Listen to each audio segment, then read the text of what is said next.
Kalau belum subscribe juga segera ya, supaya kita bisa terus mengikuti channel ini dan sehingga channel ini bisa jadi berkat dalam hidupmu. Dibaharui setiap hari sebuah topik yang saya bawa untuk mengingatkan kita bahwa ikut Tuhan itu tidak sesulit yang kita kira. Sehari demi sehari rahmat-Nya selalu baru. Tuhan itu tidak pernah gagal mengetuk pintumu. Dan Tuhan itu selalu memberi kekuatan baru. Tuhan tidak pernah tidak setia dalam kehidupan kita. Karena itu jangan ada yang putus asa, tawar hati, kecewa. Saya kasih solusi untuk tawar hati hari ini. Yaitu jangan tunggu semua menjadi parah. Ikut Yesus itu tiap hari terima sesuatu yang baru. Dibaharui setiap saat oleh Roh Kudus. Kita gak akan pernah hambar, gak akan pernah kecewa. Saya ajak kita membuka 2 Korintus pasal 4 ayat 16 sampai 18. 2 Korintus 4 ayat 16 sampai 18 ya. Jangan tawar hati juga waktu menghadapi maut. Surat Paulus pada jemaat di Korintus, saya bacakan. Sebab itu kami tidak tawar hati. Tetapi meskipun manusia lahiriah kami semakin merosot. Namun manusia batinnya kami dibaharui dari sehari ke sehari. Sebab penderitaan ringan yang sekarang ini mengerjakan bagi kami kemuliaan kekal yang melebihi segala-galanya. Jauh lebih besar daripada penderitaan kami. Sebab kami tidak memperhatikan yang kelihatan, melainkan yang tak kelihatan. Karena yang kelihatan adalah sementara, sedangkan yang tak kelihatan adalah kekal. Sederhana, 3 ayat saja, tapi surat ini penuh dengan protein ilahi. Mengajari kepada kita kalau ikut Tuhan itu kita harus diperbaharui tiap hari ketika kita bersaat teduh secara pribadi. Dan waktu saat teduh bersama seperti ini, pemulihan pun terjadi. Kita mulai dengan ayat 16, saya ingin Anda memperhatikan 2 kata. Sebab itu kami tidak tawar hati. Stop. Kami di sini Paulus dan kawanannya. Waktu itu Paulus selalu keliling memberitakan Injil di mana-mana. Hidupnya tidak luput dari masalah. Mentang-mentang dia hamba Tuhan, malah justru banyak problema. Bukan hanya masalah yang harus dihadapi, tapi juga tantangan-tantangan karena umat Tuhan. Tapi Paulus berkata begini, kami tidak tawar hati. Apa ya rahasianya kok bisa menter terhadap semua benturan? Saya kadang-kadang kepingin interview Paulus gitu ya, nanti suatu hari di sorga kita akan tahu. Tapi nggak usah tunggu nanti. Sekarang pun Roh Kudus yang sama yang ada di dalam diri rasul-rasul itu, Roh wahyu dan hikmat itu ada di dalam diri kita. Jadi kuncinya sudah ada pada kita yang hidup ini. Sebab itu kami tidak tawar hati, mana kuncinya? Pertama-tama saya ajak Anda untuk meneliti, kata tawar hati itu artinya apa? Bagaimana seorang hatinya bisa ditawar? Biasanya kalau dia menghadapi jalan buntu. Jangan terkecoh dengan pintu yang tertutup. Karena Anda belum lihat di sisi satunya, di belakangnya mungkin ada pintu terbuka. Manusia itu kalau bergantung pada panca indera, dari waktu ke waktu dia pasti akan tawar hatinya. Perasaannya itu roller coaster, makanya itu tidak bisa kita itu bergantung pada perasaan. Manusia, Tuhan, orang-orang benar akan hidup oleh iman, bukan oleh perasaan. Jangan biarkan perasaanmu menipumu. Tawar hati itu sebuah emosi. Ketika seorang melihat pintu buntu, dia berkata, mati aku. Tawar hatinya. Tapi ingatlah bahwa Yesus berkata dia adalah jalan. Sebelum dia berkata dia adalah kebenaran dan hidup, dia adalah jalan. Nomor 1 gelar yang dia sebut. Berarti dalam Kristus selalu ada jalan. Katakan selalu ada jalan. Selalu akan ada jalan. Kalau enggak gitu namanya bukan Kristus. Nah berarti kita orang Kristen, anak-anak Tuhan ini, yang seperti Kristus, itu arti Kristen, yaitu seperti Kristus. Kita tidak kenal jalan buntu. Sekalipun pintu yang tertutup itu tidak dibuka-buka, kadang-kadang juga terjadi mujizat. Pintu itu didobrak. Terbuka seperti Yeriko runtuh. Tapi terkadang pintu itu tetap tertutup sekalipun kita berdoa mati-matian dan menunggu. Mungkin Tuhan kehendaki pintu lain. Saya selalu punya iman dan GR begini. Saya punya suatu rasa percaya diri dalam Tuhan. Kalau satu pintu itu tertutup rapat di depanku, kalau saya terlalu terpaku ke depan pada pintu itu, saya akan tawar hatinya. Bukan berarti saya pelin-pelan, tapi kadang-kadang kita tidak bisa paksakan kehendak kita. Ada waktunya kita perlu berkata seperti Yesus di Getsemani. Bukan kehendakku Bapa, tapi kehendakmu yang jadi. Terkadang kita memang sudah keras kepala mau ke situ. Tuhan kasih jalan lain yang lebih baik. Pintu kanan kiri terbuka semua. Jadi jangan kaku. Kenali kehendak Allah sambil Anda menyelam, sambil Anda minum air. Sambil Anda jalani hidup sehari-hari, belajar untuk punya yang namanya fleksibilitas. Belajar untuk diarahkan oleh Kristus ke perkara-perkara yang tidak Anda duga, di luar prediksi dan perencanaan Anda. Bukan kehendakku, tapi kehendakmu yang jadi. Tapi terkadang Tuhan tidak mau kita punya opsi-opsi atau alternatif. Ya pintu itu sampai didobrak seperti Yeriko yang runtuh. Nah untuk tahu yang mana kali ini, Anda mesti berdoa dan cari kehendak Tuhan. Hati kita akan dibuat Roh Kudus tahu. Dengan tuntunan firman dan dengan hadirat Tuhan. Kita pasti diberikan kepekaan. Jadi jangan tawar hati kalau Anda lihat pintu terkunci. Apalagi yang membuat hati orang tawar. Yang membuat hati orang tawar sehingga orang itu jadi lemah. Yaitu kalau perkara yang sama, masalah atau problema itu melulu bertubi-tubi datang dan tidak pergi-pergi. Itu membuat orang tawar hati. Kadang-kadang kita bisa berkata begini, aduh ini lagi kanker, sudah di kemoterapi, udah bersih, lalu habis itu relapse, lalu itu kumat. Ditemukan kanker di organ yang lainnya. Aduh kanker lagi, kita tawar hati. Atau bisa jadi perkara baru. Udah selesai masalah ini, masalah finansial contohnya, tiba-tiba setelah selesai ini, ada keapesan lain. Jenisnya berbeda menimpa Anda. Kenapa ya? Musibah satu diikuti musibah berikutnya. Beraneka ragam musibah dalam kehidupan Anda. Mungkin bukan masalah yang sama. Masalah yang sama sudah berlalu, lalu masalah baru. Anda tawar hati. Kok hidupku gak selesai-selesai ya dengan problem? Seperti Anda berputar-putar di padang gurun akhirnya lelah. Di sini kan rahasianya. Kalau kita itu mikirkan ke permasalahan itu terus-menerus, lama-lama hati kita gak kuat. Tapi kalau kita jalan sama Tuhan itu sehari demi sehari, kita hidup dalam perjanjian, dan kita dapat kekuatan baru. Dan maka kita tidak akan melihat hidup itu seperti satu garis lurus, isinya itu semua malapetaka. Hidup itu ada yang perkara-perkara yang jelek, ada perkara-perkara yang bagus. Asal saya masih berjalan dengan Yesus, selalu ada penghiburan Tuhan, selalu ada kelepasan dari Tuhan, selalu ada pertolongan. Karena manusia itu cenderung negative thinking, yang dia pikirkan itu selalu yang buruk-buruk saja. Yang dilihat itu selalu kurang-kurangnya. Sakit itu lebih terasa daripada nikmat. Kita sehat, kita tidak pernah bersyukur pada Tuhan. Tapi sekali kita sakit, kita bisa mengeluhkan pada Tuhan, hidupku ini tidak bahagia. Manusia punya kecenderungan untuk memikirkan apa yang baik, apa yang buruk. Karena itu orang yang tawar hati itu seringkali masalahnya di sini, cara pandangnya salah. Jangan hanya hitung kutuk, hitunglah berkatnya juga. Tinggal kuat-kuatan, nanti Anda akan lihat kalau fokus Anda pada Tuhan, bukan pada persoalan, hatimu tidak akan hambar. Kalau fokus Anda pada pertolongan Allah, maka hatimu tidak akan tawar. Sebab itu kami tidak tawar hati, tetapi meskipun manusia lahiriah kami semakin merosot, Paulus mengakui bahwa masalah yang bertubi-tubi itu membuat manusia lahiriahnya semakin merosot.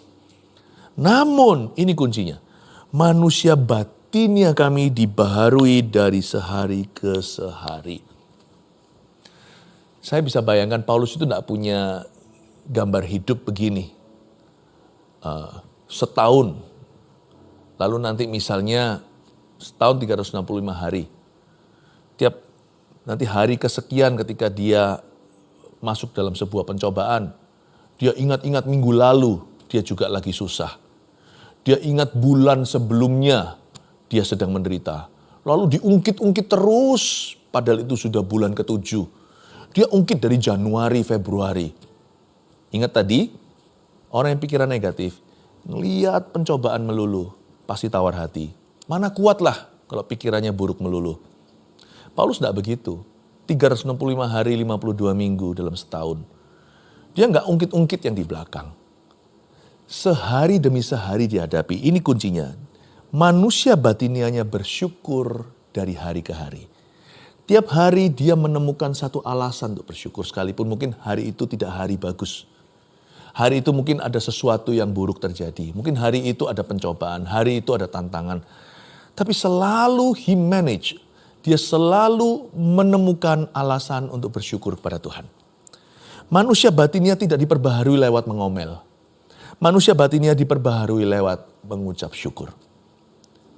Manusia batinnya diperbaharui ketika orang itu berdoa. Ingat ya, waktu kita itu berdoa, mungkin kita lemah sebelum kita berdoa. Gak ada orang yang berdoa sungguh-sungguh keluar dari ruang doanya masih lemah. Gak ada. Dia pasti memperoleh kekuatan baru. Sebab Tuhan berjanji bahwa tiap hari ada kesusahannya sendiri. Bahkan Tuhan pernah memberi peringatan pada murid-muridnya, di hidup ini, di dunia ini kamu akan mengalami berbagai pencobaan. Namun kuatkan hatimu, aku telah mengalahkan dunia. Yesus itu sudah mengalami semua pencobaan yang kita alami dan yang akan kita hadapi. Dia sudah menang, berarti kita punya alasan untuk menang. Kita punya alasan percaya untuk menang. Dan kita punya Tuhan dan Juru Selamat yang sangat mengerti apa yang kita lalui. Dia sangat memahami pergumulan kita. Kalau kita fokusnya ke Yesus dan bersandar kepadanya, kita akan memperoleh kekuatan. Apapun yang kita hadapi kalau kita bawa dalam doa ke hadiratnya. Dan kalau kita nggak kuat, kita bisa berdoa dengan saudara seiman seperti yang kita lakukan sekarang dengan keluarga saat teduh bersama. Kita pasti 100% dikuatkan. Gak pernah orang datang ke Tuhan minta roti, Tuhan kasih kalajengking atau ular. Gak pernah kalau orang itu lemah datang ke Tuhan, letih lesu dan berbeban berat, Tuhan tidak akan mengangkat kuknya dan menggantikan dengan kuk yang baru, yang ringan. Masalahnya mungkin masih tetap ada, tapi orang itu akan diberi ketabahan. Mungkin problemanya gak lenyap semalam, tapi orang itu akan mendapat perspektif Tuhan. Mungkin tidak selalu terjadi mujizat seketika, meskipun mujizat kerap kali terjadi. Tapi jika tidak terjadi saat itu juga, orang itu pasti dikasih Tuhan iman yang hidup. Dan imannya pasti mengalahkan semua tantangan. Imannya pasti mengalahkan semua dan segala keputusasaan. Karena iman itu adalah bukti yang tidak terlihat. Dia adalah dasar dari segala sesuatu yang kita harapkan. Tuhan gak pernah membiarkan kita dalam pencobaan lalu tidak kasih kita iman. Manusia batinnya kita itu diperbaharui oleh doa, oleh firman. Tidak ada orang ketika dia membutuhkan Tuhan, buka halaman Alkitab. Baik dia membacanya secara teratur, yaitu Kejadian sampai Wahyu, pasal demi pasal, pasti dia dapat sesuatu. Atau mungkin dia baru mulai hari ini, dan dia tidak tahu mulai dari buku mana. Kapanpun, dimanapun dia buka halaman manapun, Tuhan pasti akan berbicara. Tapi tetap ya kalau bisa baca teratur supaya Anda sehat. Coba makan tidak teratur, sakit mah. Manusia batinnya kita itu dibaharui kalau kita baca Alkitab dan merenungkannya. Gak ada orang gak ada orang yang membuka halaman-halaman di dalam Alkitab dan tidak mendapatkan rema. Kalau hatinya mencari Tuhan loh ya. Tapi jikalau hatinya salah, dia mencoba mengkritik Tuhan, dan dia bacanya dengan roh Farisi, ya, dia merasa dirinya hebat. Tuhan biasanya kan sembunyikan hikmat. Pada orang yang merasa dirinya berhikmat, Tuhan sembunyikan hikmat. Pada orang yang merasa dirinya bodoh, aku butuh suara Tuhan, Tuhan kasih hikmat. Manusia batinnya kita diperbarui dari sehari ke hari. Tuhan berjanji untuk memberimu kekuatan baru setiap hari sesuai dengan kebutuhanmu. Nah ini nggak bisa dicontoh. Tidak bisa kita ikut-ikutan. Setiap orang punya kebutuhan tidak sama. Makanya itu suara Tuhan bagi setiap individu akan spesifik pula. Pasti akan custom itu. Pasti sesuatu yang tailor-made. Bukan konveksi. Tapi tailor dengan jahitan dan setiap sentimilinya itu persis ukuran badan orang itu. Tuhan kalau bicara itu dan memberi kekuatan baru itu persis sesuai dengan kebutuhan pribadi lepas pribadi. Dan Tuhan berjanji, tiap hari dia akan memberimu kekuatan baru yang pas dengan kebutuhanmu. Karena itu hidup tidak terasa 365 hari penuh musibah, 52 minggu itu masalah semua. No. Tapi setiap hari pasti ada bitter sweet. Setiap hari pasti ada pasti ada manis pahit. Pasti ada pahitnya, pasti ada manisnya. Tapi orang yang diperbaharui rohnya tidak akan mengeluhkan pahitnya. Dia akan syukuri manisnya. Makanya itu hidup menjadi sukacita. Sekalipun sakit mungkin masih ada. Sekalipun mungkin kita masih mengalami suatu tantangan di depan. Manusia batinia kita dibarui sehari ke sehari. Ayat 17. Sebab penderitaan ringan yang sekarang ini mengerjakan bagi kami kemuliaan kekal yang melebihi segala-galanya, jauh lebih besar daripada penderitaan kami. Saya ingin Anda menaruh perhatian pada kalimat penderitaan ringan yang sekarang ini. Kalau yang nulis orang yang tidak punya masalah, hidup di istana, saya nggak akan percaya. Tapi yang nulis ini, yang nulis penderitaan itu ringan, kecil. Penderitaan kan yang kita lalui ini sementara. Penderitaan sekarang saja. Kalau yang nulis ini orang yang pernah kena kapal karam, dicambuk 40 kali dengan gigi-gigi logam 40 kurang 1, dan berapa kali episode seperti itu. Pernah digeruduk massa, dipenjara bolak-balik, dipasung belenggu. Sekali waktu dia nyanyi, lalu habis itu gempa bumi, penjara buka semua di kota namanya Filipi. Seorang yang pernah dikhianati oleh rekanan kerjanya, yang pernah disalah ngerti bahkan oleh gerejanya sendiri yang dia dirikan. Tiba-tiba seperti ngomong-ngomong jeleknya dia. Termasuk Korintus ini yang dia tuliskan surat kepada mereka. Coba bayangkan kalau orang ini 1001 masalahnya bisa ngomong, bisa bilang begini, penderitaan ringan yang sekarang ini. Saya mau tahu antara orang ini betul-betul Superman-nya Tuhan, orang ini beda sama kita, tidak terbuat dari daging dan darah, sedangkan Elia aja manusia biasa seperti kita. Entah orang ini mungkin nggak nyata, tapi ternyata Rasul Paulus seorang yang benar-benar ada dalam sejarah, dan dia bisa berkata penderitaannya ringan, pasti ada sesuatu yang dia miliki yang kita belum coba. Paulus punya paradigma yang benar tentang masalah. Inilah menurut saya kuncinya. Kenapa dia bilang penderitaan itu ringan? Karena perspektifnya beda. Bagi Paulus, persis seperti kata-kata Yesus. Kamu jangan khawatir akan hari esok. Kesusahan sehari adalah untuk hari itu. Yesus suruh kita berpikir begini, bukan berarti tanpa perencanaan minggu depan. Saya kalau merencanakan itu bersama dengan istri saya itu sudah 1 tahun ke depannya. Belum akhir tahun, masih 3/4 tahun ini, saya sudah merencanakan tahun berikutnya. Kami adalah orang yang well planning. Tetapi kalau soal hati yang berhubungan dengan realita kehidupan, saya itu ganti oli tiap hari. Istilahnya tiap pagi itu saya ganti hati. Pernahkah Anda itu kalau kita lagi bete atau lagi bad mood ya, orangnya lagi nggak enak, sedikit agitated atau agak sedikit sensitif gitu. Biasanya sih happy ya, tapi hari itu bisa peka. Jadi sedikit-sedikit kita kudu mau marah gitu. Gampang muntap gitu ya, gampang emosional. Apa-apa, suara keras sedikit, jangan keras-keras gitu suaranya. Marahi anak. Padahal biasanya oke-oke aja. Coba ini, mungkin Anda kurang istirahat. Mungkin hari itu Anda kesel, udah kayak sumpek begitu. Tidur. Besok pagi you feel better. Iya kan? Tuhan tuh kasih satu stasiun ganti oli itu namanya secara jasmani. Secara jiwa. Pikiran kita, penatnya, tidur, besok pagi sudah, kalau tidurnya nyenyak ya, besok pagi sudah feeling better atau good mood. Betul kan? Tapi tidak semua bisa selesai dengan tidur. Ada permasalahan hidup yang membuat kita hambar dan tawar. Itu nggak bisa lepas. Dan kita nggak bisa bebas. Dan kita nggak bisa plong kuk yang ringan. Dan kita tidak bisa lepas beban sebelum kita masuk hadirat Allah, berdoa atau didoakan dan serahkan. Ada yang selesai persoalan badan, jiwa, muda. Tapi ada persoalan rohani yang mencakup mungkin hubungan pernikahan, mungkin cara berpikir yang salah, hati yang sudah terkena omongan orang.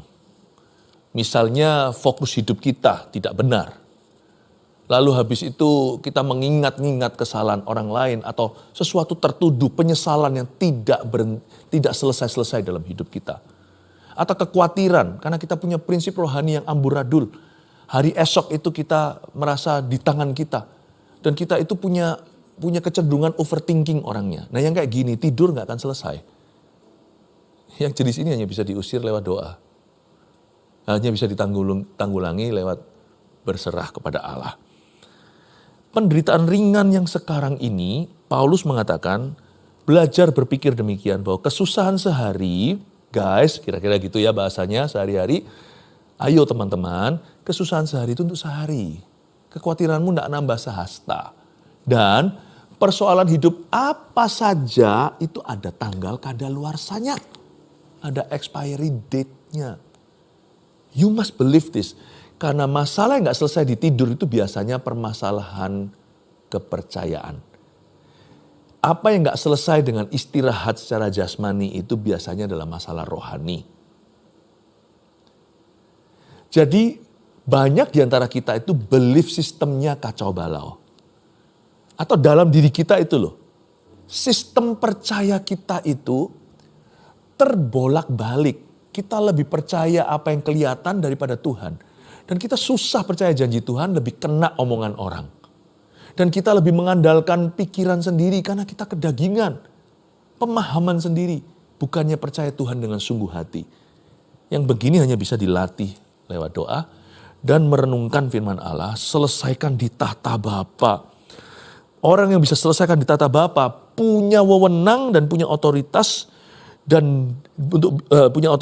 untuk berkata penderitaan yang kualami ini ringan. Sebab sekarang aku mengerti bahwa kesusahanku hanya untuk sehari. Besok kesusahan yang sama aku hitung dari pagi, berarti itu sehari. Gak ada hubungannya dengan kemarin. Besok aku akan hadapi dengan Tuhan Yesus. Lusa kalau belum selesai, masih tetap di masalah yang sama, maka lusa aku hitung sehari. Aku akan hadapi dengan Yesus mulai pagi ini. Ku dapat rahmat yang baru. Pasti dapat hikmat baru. Pasti dapat kekuatan baru. Pasti dapat penghiburan. Tutup mata waktu tidur malam hari. Ya, buat apa roh saya yang lembur? Saya belajar berserah dan berkata, Tuhan, aku belum keluar dari masalah yang sama ini. Tapi ku serahkan jiwaku kepadamu. Seperti Yesus ketika mati, sebelum menghembuskan nafas terakhir dia berkata, kepadamu Bapa, ku serahkan jiwaku. I surrender my life. I commit my life to you. Kalau kita bisa begitu, maka kita bisa ngomong seperti Paulus, penderitaanku ringan. Kita tidak akan gila. Kita tidak akan depresi. Kita tidak akan bunuh diri.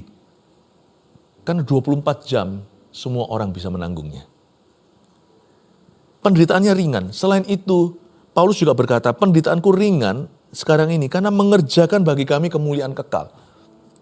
Maksudnya, Paulus juga menghitung benefitnya. Kalau orang sakit keras ya, lalu dia tidak punya dana, itu memang kasihan. Misalnya harus kemoterapi dan sebagainya, memang kasihan banget. Nggak punya asuransi, nggak punya persiapan. Tapi yang lebih kasihan tahu nggak apa?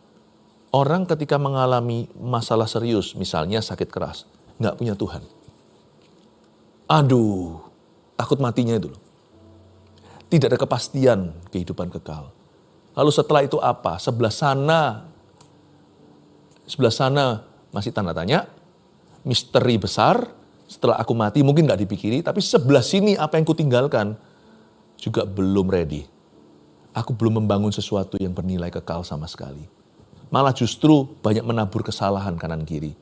Belepotan hidupku, banyak penyesalan. Bayangkan orang itu kalau ngalami suatu pukulan dalam hidup ini, musibah contohnya sakit keras misalnya, lalu dia tidak punya Tuhan dan hubungannya dengan Tuhan gak beres, itu yang paling kasihan. Itu paniknya saya gak bisa bayangkan. Kesaksian orang-orang yang pernah sakit keras, divonis ini dan divonis itu, dan tentunya penyakit yang mematikan misalnya, orang yang punya Tuhan, sedih sih sedih, duka sih duka, menderita sih menderita. Bukan hanya dia tapi seluruh keluarganya, tapi ada kesaksian ini loh. Damai sejahtera itu sungguhan ada yang menopang orang itu di saat-saat seperti itu. Gak takut matinya itu ada. Bagaimana orang itu bisa tahu kalau dia itu punya hidup kekal. Yang ngalami begini-begini kadang-kadang, dia baru mengerti bahwa ternyata aku sama sekali gak ngeri dengan hidup yang akan datang. Setelah aku mati itu tidak lagi menjadi pertanyaan. Tapi saya sudah punya kepastian. Itu ya, kekuatan dalam jiwanya itu luar biasa. Orang yang punya Tuhan, ketika mengalami musibah, orang itu tidak akan hambar hatinya. Gak akan tawar hati.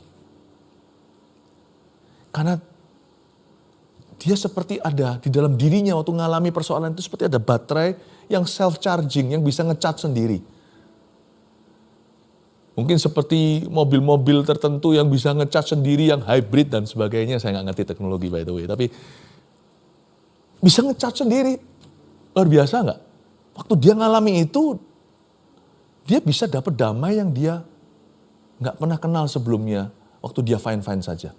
Waktu dia baik-baik saja. Tapi ketika dia mengalami sesuatu yang buruk, dia mengalami kepastian bahwa Tuhan tidak marah sama dia, dan Tuhan tidak hukum dia, dan ini bukan dari Tuhan. Tuhan tidak pernah mencobai. Dan seperti ada satu topangan damai sejahtera dan sebuah kepastian bahwa aku akan menyertaimu. Dan itu menjadi batu pijakan, itu dia bisa beriman, bahkan beriman untuk sembuh. Gampang gitu loh untuk mengimani mujizat, daripada orang yang masih tertuduh mengimani mujizat apa. Boro-boro ngimani yang namanya kuasa Tuhan. Dia aja gak yakin kalau Tuhan mengasihi dia, pada Tuhan mengasihi dia. Karena dia salah, karena dia gak beres sama Tuhan, dia merasa kayak, mana mau Tuhan terima saya. Aduh, susah kalau kita mengalami masalah dari minus. Makanya banyak orang tawar hati ketika mengalami musibah. Saya tidak imani supaya kita mengalami musibah. Tapi sedia payung sebelum hujan itu adalah hikmat Allah. Hidup ini penuh pencobaan. Yesus memperingatkan, di dalam dunia ini kamu akan mengalami banyak pencobaan. Tapi kuatkan hatimu, aku telah mengalahkan dunia. Paulus bisa berkata penderitaan itu ringan. Karena dia hitungnya seharian. Dia hitungnya harian, itulah ya. Dan dia tahu bahwa ini mengerjakan kemuliaan kekal. Karakter Allah dibentuk waktu dia ngalami ini. Dia baru tahu betapa kuatnya. Mana tahu kalau nggak dihantam dulu. Malah dia bisa kuatkan orang lain. Dia bisa kesaksian. Dia bisa menghibur orang lain. Terlalu banyak yang saya lihat. Sungguhan banyak yang saya lihat. Orang-orang sekeliling saya mengalami begitu dalam jemaat kami. Ketika mengalami musibah malah mereka bisa menguatkan orang lain. Saya beritahu ya. Berbahagialah orang yang bisa berkata seperti Paulus. Penderitaanku ringan. Berat sih berat.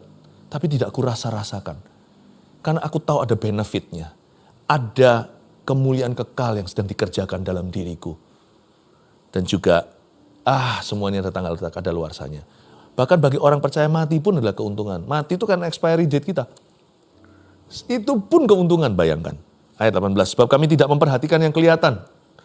Melainkan yang tidak kelihatan. Karena yang kelihatan adalah sementara. Sedangkan yang tak kelihatan adalah kekal. Coba lihat. Berarti Paulus itu bisa ngomong begini, pasti dia lihat sesuatu yang kita belum lihat. Semoga hari ini lewat renungan yang saya sampaikan, Anda bisa melihatnya. Bahwa orang yang hatinya dipenuhi dengan kekekalan, dia tidak akan pernah tawar hati. Karena di dalam dirinya ada self-charging battery atau ada baterai yang bisa nge-charge sendiri. Tiap kali dia mengalami apa-apa di depan, dia selalu mendapatkan pengharapan baru dari Tuhan. Tuhan tidak pernah gagal datang tepat waktu. Mengucapkan kata-kata damai sejahtera di dalam hatimu. Ada 3 poin yang Anda bisa catat. Sebagai review apa yang saya sampaikan, prinsip-prinsip kebenaran yang saya sudah sampaikan. Dibaharui setiap hari nomor 1. Tuhan beri kekuatan baru setiap hari sesuai dengan yang kita butuhkan. Persis yang kita butuhkan. Nggak lebih, nggak kurang. 2. Kesusahan sehari adalah untuk sehari. Dan ada tanggal kadaluarsanya. Catat itu kalau Anda sedang dalam masalah. Camkanlah di dalam hatimu. Problemaku ada tanggal kadaluarsanya. Yakin itu. Jangan tawar hati. Dan Anda percaya itu, rohmu dibaharui. 3. Fokus pada hidup yang kekal. Beri pengharapan baru setiap hari. Termasuk sebuah pesan khusus bagi orang-orang yang berkabung. Kalau Anda ada yang berduka, ditinggal seorang yang Anda kasih, dia sudah dipanggil Tuhan. Kalau Anda bisa melihat bahwa kekekalan itu ada, bahwa reuni itu ada, Sekalipun Anda bisa berduka dan berkabung, tidak ada yang bisa menggantikan tempat orang itu dalam hatimu. Namun demikian Anda akan punya pengharapan baru untuk hidup sungguh-sungguh di hidup ini dan menyelesaikan atau finish well atau menyelesaikan dengan baik dan benar. Mari kita berlomba dalam satu gelanggang namanya kehidupan. Janganlah Anda kalau jalan sama Tuhan itu, karena ini maraton ya, jalan sama Tuhan itu jangan terburu-buru, tergesa-gesa, atau berlamban-lamban. Jangan sia-siakan kesempatan. Jalan sama Tuhan itu konsisten setiap langkah. Hari per hari diperbaharui. Nanti lihat ya, hidup itu terasa singkat sekali. Rasa seperti pendek dan cepat. Waktu itu berjalan begitu cepat. Dan Anda bisa menghargai setiap menit, setiap detik. Dengan Tuhan, dengan orang-orang yang Tuhan taruh dalam hidupmu. Sehingga Anda juga akan merasakan bahwa penderitaan dan pencobaan itu ternyata ringan. Enteng banget. Kok gak pernah rasa seenteng ini ya? Oh, paradigma saya berubah. Konsisten sama Tuhan. Day by day. Each day. Setiap hari. Nanti lihat kekuatanmu bertambah. Dan berkatmu melimpah. Haleluya. Saya melihat di ekonomi pekerjaan merupakan permohonan doa yang terbanyak. 1139 kita akan berdoa untuk itu. Sambil terus live chat jalan ya. Mari kita ulurkan tangan. Terima kasih Tuhan, hamba berdoa. I pray for 1140 miracles, 1144 sekarang mujizat dalam dunia kerja. Dengar doa kami ya Tuhan, dengar doa hamba di dalam nama Yesus. Saya merasakan di area ini ada seseorang yang difitnah habis-habisan di tempat kerjanya. Anda sudah diancam minggu ini, bulan ini terakhir lalu Anda akan di PHK. Tapi tidak akan jadi seperti Yusuf Tuhan berbicara. Seperti Yusuf yang difitnah lalu dimasukkan ke penjara, malah kebalik nanti. Dia akan diangkat. Posisi orang memfitnahmu itu dalam waktu 2 minggu akan diberikan kepadamu. Karena Anda tidak bersalah di mata Tuhan. Di dalam nama Yesus kita berdoa. Saya berdoa untuk setiap orang yang ada di ranjang rumah sakit khususnya. Bukan di rumahnya saja atau di mana-mana. Saya berdoa supaya lawatan Tuhan terjadi. Sebab saya barusan merasakan urapan lewat seperti ada suatu arus di badan saya. Dan saya berikan itu kepada Anda di dalam nama Yesus. Itu bukan milikku. Itu hanya melaluiku. Terima itu di dalam nama Yesus. Orang-orang yang sekarang lagi opnam di rumah sakit. Itu yang paling memerlukan dulu. Terima itu. In Jesus' name, be healed. Saya percaya orang-orang di rumah sakit sekarang sedang sembuh. Yang beriman dan sepakat ini, terima mujizat-mujizat terjadi. Aku minta ya Tuhan keturunan 766 bayi. Untuk 769 couple sekarang ini yang mendoakan. Sebanyak itu yang sekarang berdoa. Tuhan kasih keturunan. 775 sekarang di dalam nama Yesus. Receive in Jesus' name. Izinkan saya untuk memberi Anda selamat dulu dengan iman. Congratulations. Tuhan memberimu momongan. Dalam nama Yesus. Dan semua permohonan doa yang lain di dalam nama Yesus. Aku minta Roh Kudus-Mu bekerja. Ya Tuhan Yesus yang depresi, roh jahat pergi. In Jesus' name. Terima kasih Roh Kudus. Dengar doa kami. Di dalam nama Yesus Kristus. Mari kita mengangkat tangan kita. Terima kasih Engkau memperbarui kami. Kami masuk ke saat teduh bersama tadi. Orang berbeda dengan waktu kami keluar. Kami tahu ya Tuhan Yesus. Kami sudah dibaharui. Sekarang kami 1001 kali lebih kuat dari sebelumnya. Kami tahu mujizat akan terjadi. Pengharapan kami hidup. Terima kasih Tuhan. Jemaat yang dikasihi Tuhan. Terimalah berkat dari Allah Bapa, Putra, dan Roh Kudus. Dalam nama Yesus yang mengasihimu. Haleluya.